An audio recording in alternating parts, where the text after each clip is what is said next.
अस्सलाम एवरीवन। आज का जो हमारा टॉपिक है वो लाइथोस्फेयर के ऊपर है, which is an important component of your entire biosphere and your entire earth as well.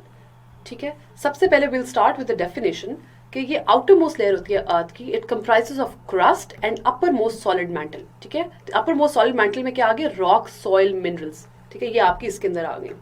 ठीक है, अच्छा, डिफरेंट टाइप्स ऑफ रॉक्स होते हैं। अब जब सवाल लाइथोस्फेयर के ऊपर आते हैं, जो कि मतलब it's not a very popular question, but ये है कि अगर आ जाता है तो आपने डिफरेंट टाइप्स ऑफ रॉक्स बताने हैं अर्थ की क्रस्ट में, जो कि 3 होते हैं: इग्नियस, सेडिमेंट्री एंड मेटामॉर्फिक। ठीक है, बचपन में मैंने काफी पढ़ा हुआ है, ये थोड़े से पॉइंट्स है इसके ऊपर। इग्नियस जो होते हैं वो वॉल्केनिक एक्टिविटी से बनते हैं, when magma rises from the mantle to the surface.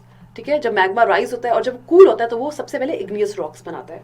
और इसमें 2 मेन टाइप्स होती हैं, granite and basalt. Granite is formed during formation of fold mountains when magma is forced into rocks, और basalt तब बनता है जब लावा कूल हो जाता है after pouring out of volcanoes। ठीक हो गया, ये हो गया आपके igneous rocks। ठीक है, मेटामॉर्फ सेडिमेंट्री रॉक्स वो होते हैं जो कि सेडिमेंट से बनते हैं, स्मॉल आपके जो ग्रेन्स होते हैं उनसे।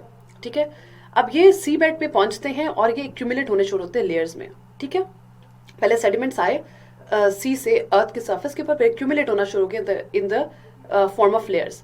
और फिर ओवर द ईयर जब वो इतनी ज्यादा लेयर्स बन जाती हैं और उसका वेट जो होता है वो कंप्रेस करने लगता है नीचे वाले रॉक्स को, तो आपके सेडिमेंट्री रॉक्स बनते हैं, जिसमें सैंडस्टोन, लाइमस्टोन और क्ले आ जाता है। ठीक हो गया। अब क्ले जो होता है वो तो मड से आपको पता है बनता है, मड की कंप्रेशन से।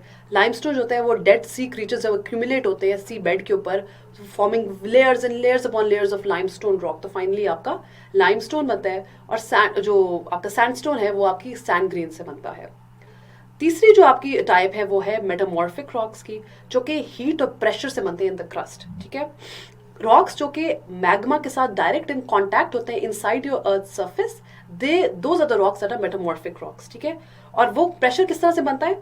जब rocks on plate boundaries they bear stress due to earth movements. Earth की मूवमेंट्स हो रही है, रॉक्स के ऊपर स्ट्रेस पड़ा है, प्रेशर पड़ा है, they coming in contact with the magma, तो उसकी वजह से आपके बहुत ज्यादा मेटामॉर्फिक रॉक्स बनते हैं। ठीक है, अब जैसा लाइमस्टोन जो है वो मार्बल में चेंज हो जाता है, मार्बल और स्लेट जो है they are examples of metamorphic rocks.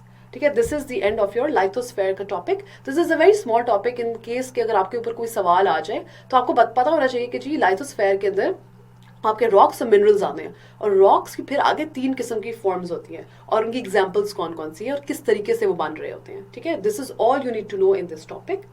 Thank you so much.